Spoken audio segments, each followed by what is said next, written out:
অতিরিক্ত গরম সবসময় শরীরের জন্য ক্ষতিকর। গরমে শারীরিক অস্বস্তি ও নানা রোগ ব্যাধি দেখা দেয়।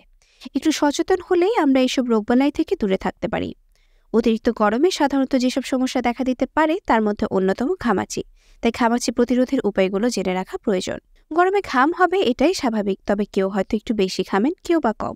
ঘাম কম কিংবা বেশি যাই হোক না কেন, সেটা আপনি কিভাবে সামলাচ্ছেন সেটাই হলো আসল বিষয়। তাই শরীর ঘেমে গেলে পরিষ্কার নরম একটি সুতি কাপড় ভিজিয়ে দ্রুত ঘাম মুছে ফেলুন। শরীরের কিছু অংশ বেশি ঘামে, যেমন বগল এবং গলা।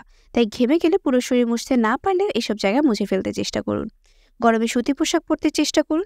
ঘাম হওয়ার পর যত দ্রুত সম্ভব পোশাক বদলে ফেলা ভালো। প্রতিদিন সাবান দিয়ে গোসল করুন, তবে বারবার গোসল না করলেও ক্ষতি নেই। একবার ভালোভাবে গোসল করাই যথেষ্ট।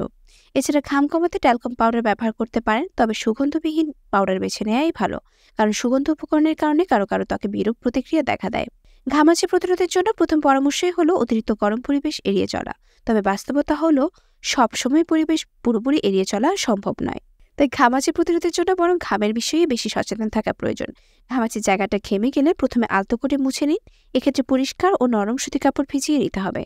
পেটে ঘামাচি হলে একাধিকবার গোসল করতে পারেন। অনেক সময় দেখা যায় ঘামাচি হওয়ার পর সেখান থেকে আলাদা ক্ষতের সৃষ্টি হয়। এমন হলে ব্যাকটেরিয়া সংক্রমণের ঝুঁকি থাকে। তাই এরকম ক্ষত হলে দ্রুত চিকিৎসকের পরামর্শ নেওয়া উচিত।